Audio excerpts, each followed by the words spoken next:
కాలమాగి చూసిన అనుబంధమే ఇదిలే వయసు మీరిన పాసమే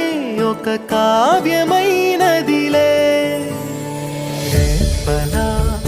ఎప్పుడు కంటి పాపగ కాచులే రేపునా